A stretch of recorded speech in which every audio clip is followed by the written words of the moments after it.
Hello po sa inyong lahat, sa mga kaibigan natin dyan. Siyempre, ayan, shoutout muna sa inyong lahat, sa ating mga followers, subscribers.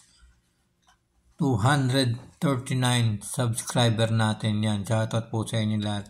At siyempre, thank you so much sa walang sawang pagsuporta sa ating mga ginagawang video at sa inyong mga panonood sa akin. Ayan. Siyempre, nagpapasalamat tayo sa mga subscriber natin, 239 subscriber. At sa lahat ng mga nanonood sa atin, maraming salamat. Maraming salamat sa mga nanonood sa atin, sa mga 1,000 na nanonood sa atin sa mga video natin. Yan, meron po tayong pag-uusapan ngayon, siyempre. At siyempre, don't forget at huwag niyo pong kalimutan na subscribe yung aking YouTube channel. Yan, Kuya Mike CB. Ako, itong ating pag-uusapan tungkol ito sa YouTube. Paano ba magsimula? Paano ba magsimula sa YouTube? Siyempre, unang-una dapat meron kang confidence sa iyong sarili, di ba? Sa iyong sarili, yan, hindi ka mahiya sa camera. Pagkatapos ay talagang malakas ang iyong loob, di ba? At kailangan meron kang patience, di ba? Patience. Hindi patient na, patience. At saka yung siyempre, pagiging friendly, yan, sa mga nanonood sa atin. Sa mga nanonood sa inyo, yan. Dapat yan, habang nag-uumpisa ka pa lang o mag-uumpisa ka pa lang dapat ay ganun na ang iyong gagawin. Pero, dapat kung gusto mong gumawa ng YouTube, para mag-grow ito o maging successful ang iyong YouTube, dapat ay unang-una pa lang ay yung mga dapat iwasan, yung mga dapat na hindi gawin sa iyong video ay dapat ay wag mo nang gagawin. Umpisa pa lang ay wag mo na itong gagawin. Diba? Kasi yan ang makakasira sa iyong YouTube channel. Yan ang dahilan para hindi ka mag-grow o magiging successful ang iyong YouTube. Kasi minsan din naman natin sinasadya na magkamali. Di ba? Siyempre, gusto natin na meron tayong mga tugtog, meron tayong mga background music. Pero dapat isipin natin na yung ilalagay natin ay hindi makakasira sa ating YouTube channel. Kasi napaka sensitive ni YouTube. Napaka niyan.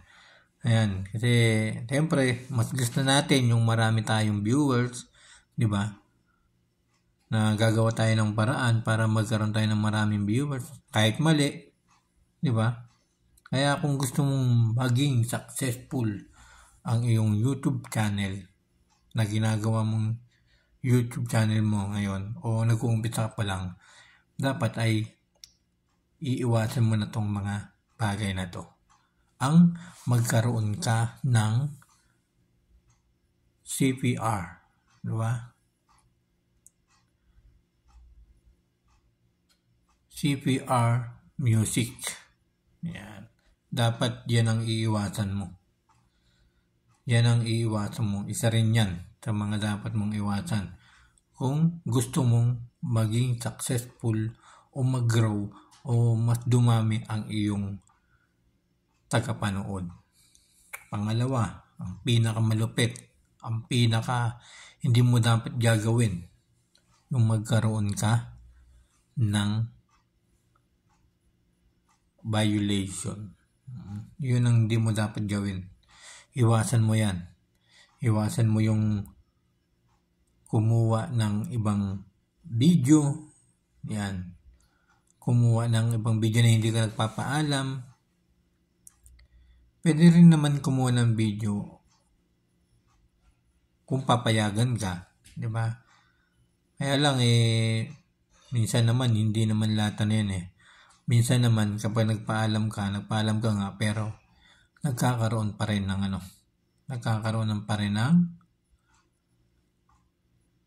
hindi ka siguraduhan.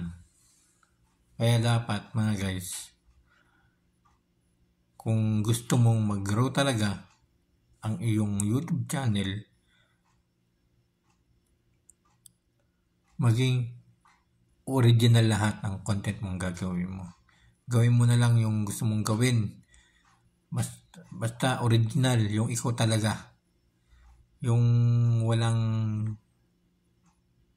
kanta, walang music, background music. Diba? Kasi mahirap yan Mahirap yan mga guys. Kapag nagkaroon ka ng CPR music or CPR strike, diba? Or violation, ay maaring mag-lock ang inyong mga views. Yung wala nang manonood. Kasi ini-email tayo ni YouTube nan. Naranasan ko yan mga guys kasi nung dati nagkaroon ako ng mga meron ako isang channel ayun, daming CPR music mga kaibigan, CPR strike nagkaroon din ako, violation nagkaroon din ako. Nag-email sa akin si YouTube na ilalak na lang, lock yung views. Yung nakasarado na, yung wala nang manonood sa'yo. O yung parang ganun kasi mas marami ka ng pagkakamali. Pero kung gusto mo na maging successful ang iyong YouTube channel na ginagawa, dapat umpisa pa lang wag ka nang magpapa CPR music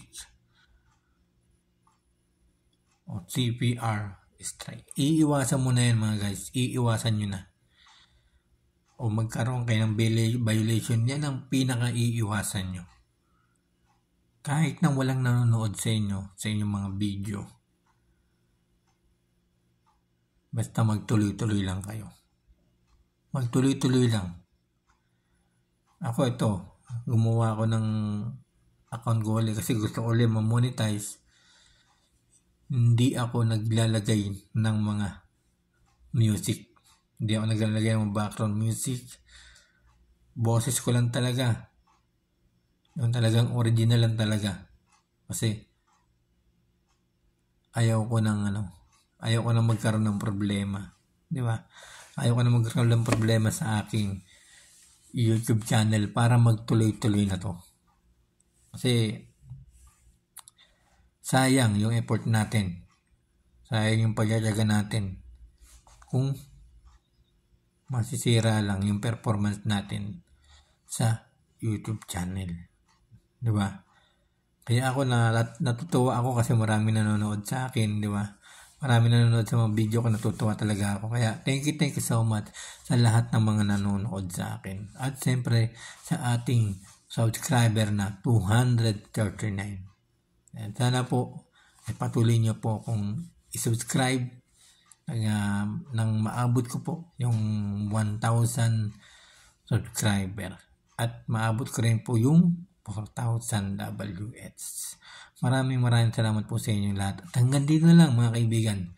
Sana ay meron po kayong matutunan at i-share nyo po ito sa inyong mga kaibigan na gustong mag-YouTube na nag-uumpisa pa lang. Maraming salamat po sa inyong lahat mga guys. Thank you so much for watching. Don't forget to subscribe. Kuya Mike TV. Thank you so much everyone.